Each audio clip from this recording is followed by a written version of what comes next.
Dear students, Assalamu alaikum.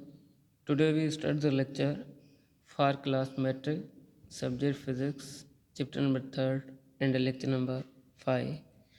So we have today's topic is acceleration. So how we can define the term acceleration? So acceleration can be defined as the time, rate of change of velocity of object. Dear students, अगर हमारे पास कोई object किसी object की velocity में change आ रहा है means by the passage of time, जैसा जैसा टाइम गुजर रहा है, और अगर हमारे पास किसी ऑब्जेक्ट की वेलोसिटी में टाइम के लिहाज से उस ऑब्जेक्ट का वेलोसिटी चेंज हो रहा है, फिर हम कहेंगे उस ऑब्जेक्ट में कोई एक्सेलरेशन है। इसका मतलब ये है the time rate of change of velocity of object are known as acceleration. The time rate of change of velocity of object is called acceleration. इस एक्सेलरेशन का जो सिंबल है वो स्मॉल ए है और इसके ऊपर से हम एरो देंगे क्योंकि ये जो हमारे पास एक्सेलरेशन है वो ये वेक्टर क्वांटिटी है। सो इसको हम कैसे लिख सकेंगे?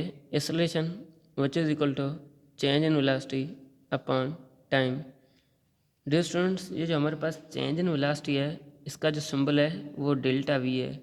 डेल्टा का मतलब ये चेंज है, या इसको आप इंक्रीज भी पढ़ सकते हो, इसका मतलब है डेल्टा है, इसको आप चेंज भी पढ़ सकते हो। सो ये जो हमारे पास चेंज इन वेलोसिटी है इसका जो सिंबल होगा वो बन जाएगा delta we.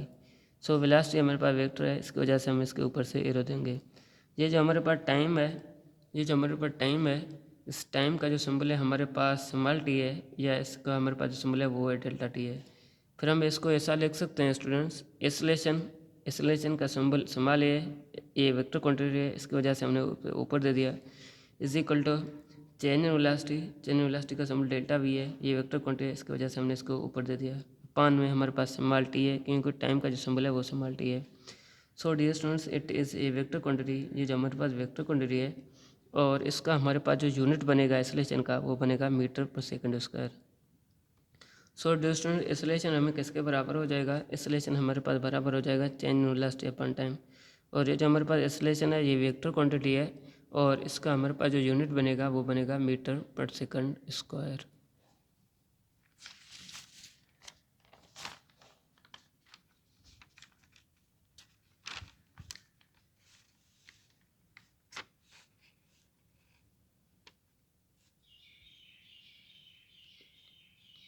So students, now we will define the type of acceleration.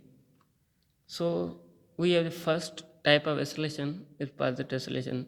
Students, अगर किसी ऑब्जेक्ट का वेलोसिटी इंक्रीज हो जाएगा, फिर ये जो हमारे पास इंक्रीज वेलोसिटी है इसको हम नाम देते हैं पॉजिटिव एक्सेलरेशन।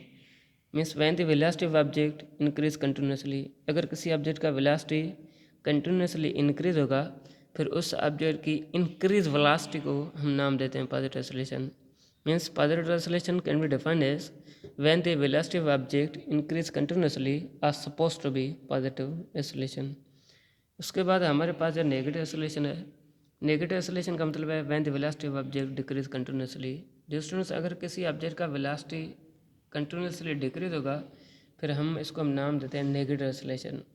इस नेगेटिव एक्सेलरेशन का जो दूसरा नाम है वो है डिसेलेरेशन है और इसका जो थर्ड नाम है वो है रिटार्डेशन है। मीन्स रिटार्डेशन और डिसेलेरेशन और नेगेटिव एक्सेलरेशन ये दोनों बात सेम है। इसका मतलब है कि when the velocity of object decrease continuously are known as negative acceleration, the other name of negative acceleration is deceleration और the third name of negative acceleration is retardation. Means deceleration or retardation can be defined as when the velocity of object decrease continuously are known as negative acceleration. So dear students, we have the third type of acceleration is uniform acceleration. So uniform acceleration can be defined as when the velocity of object change uniformly in equal interval time. Dear students, uniform acceleration को हम कैसे define कर सकते हैं? अगर किसी object का velocity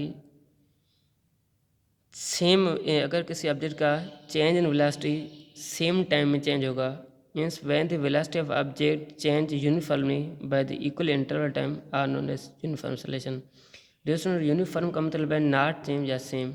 इसका मतलब है कि अगर किसी ऑब्जेक्ट का वेलोसिटी इक्वल टाइम में चेंज होगा, means when the velocity of object change by the equal interval time are known as uniform acceleration.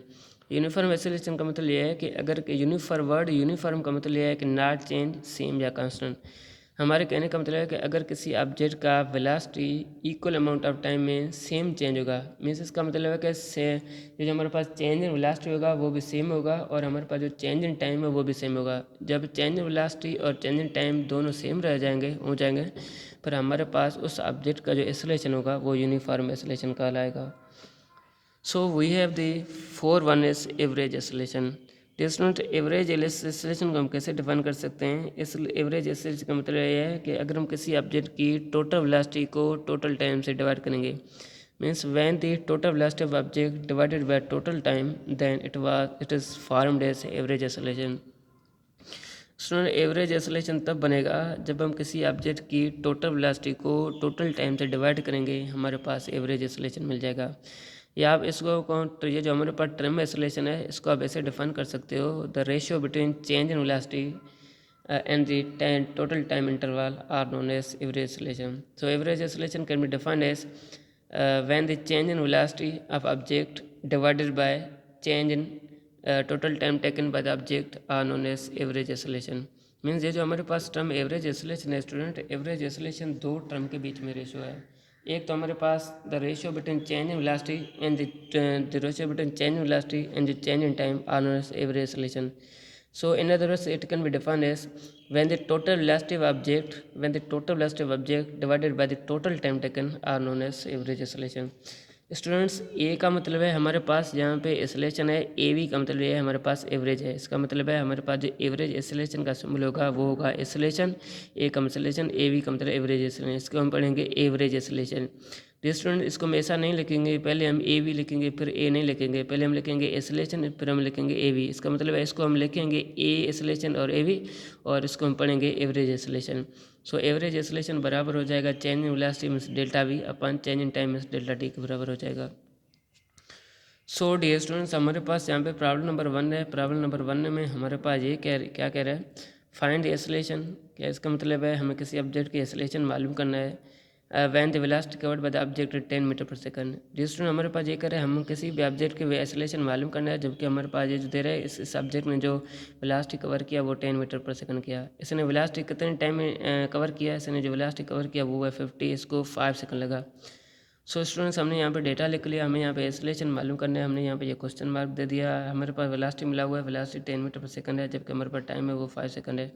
Student, आपको ये पता होना चाहिए जो हमारे पास एक्सेलरेशन है, एक्सेलरेशन बराबर है वेलोसिटी अपन टाइम के। एक्सेलरेशन किसके बराबर है? एक्सेलरेशन आपको पता होना चाहिए स्टूडेंट, ये हमारे पास बराबर है वेलोसिटी और अपन टाइम के बराबर है।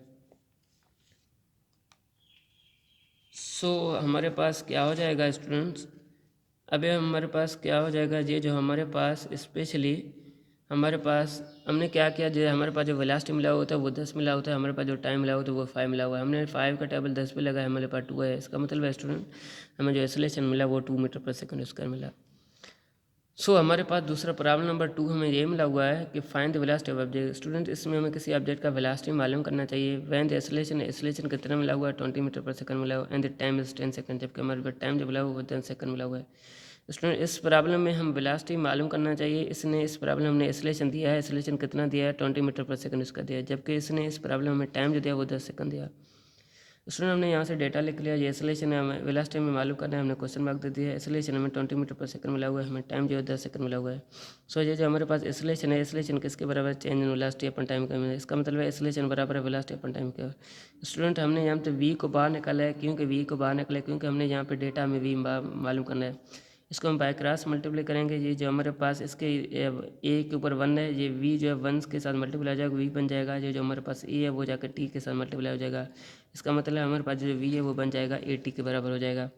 अभी हम इसमें वैल्यू पुट करेंगे, हमारे पास वी सेम है, जिसकी जगह पे ए था इसकी जगह पे हमने 20 लिख लिया, जिसकी जगह हमारे पास टी था उसकी जगह हमने 10 लिख लिया। स्टूडेंट, अगर आप 20 और 10 को मल्टीप्लाई करोगे आपको जो आंसर मिलेगा वो 200 मीटर पर सेकंड मिलेगा।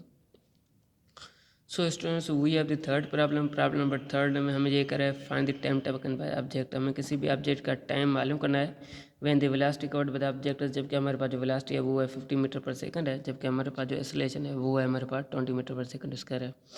स्टूडेंट हमें ये कह रहा है find the time taken of the object. Find का मतलब है ये है कि हमें टाइम मालूम करना है, जबकि हमारे पास जो वेलोसिटी मिला हुआ है 50 मीटर पर सेकंड मिला हुआ है, जबकि हमारे पास जो एक्सेलरेशन है वो है 20 मीटर पर सेकंड स्क्वायर है। स्टूडेंट्स हमारे पास जो टाइम हमें मालूम करना है, हमने क्वेश्चन मार्क दे दिया, वेलोसिटी हमें 50 मीटर पर सेकंड मिला हुआ है, जबकि हमारे पास जो एक्सेलरेशन मिला हुआ है वो है 20 मीटर पर सेकंड मिला हुआ है। सो एक्सेलरेशन हमें किसके बराबर है? एक्सेलरेशन हमें बराबर है वेलोसिटी अपन टाइम के। स्टूडेंट्स यहाँ पे बाय क्रॉस मल्टीप्लाई करेंगे, ये बन जाएगा वेलोसिटी विच इज इक्वल 80 के बराबर हो जाएगा। स्टूडेंट्स अगर हम यहाँ से हमें जो है यहाँ पे टी को बाहर निकालना पड़ेगा, क्योंकि अगर हम टी को बाहर निकालेंगे ये हमारे पास बन जाएगा वेलोसिटी अपन और एक्सेलरेशन के बराबर हो जाएगा। सो इसको हम इक्वेशन नंबर 1 में पुट करेंगे, ये बन जाएगा velocity which is equal 50 divided by 20, 0 0 cancel हो जाएंगे और ये बन जाएगा टी विच इज इक्वल 5/2। अगर आप लोग 5 को 2 से डिवाइड करें हमें जो आंसर आएगा वो बन जाएगा 2.5 हो जाएगा। So our next lecture is equation of motion, means there are 3 equation of motion. Student हमारे पास जो नेक्स्ट लेक्चर होगा वो इक्वेशन ऑफ मोशन होगा। सबसे पहले आप लोग इस इक्वेशन ऑफ मोशन को अच्छे तरीके से ड्राइव करने की कोशिश करें। सो थैंक यू, अल्लाह हाफिज़ टू एवरीवन।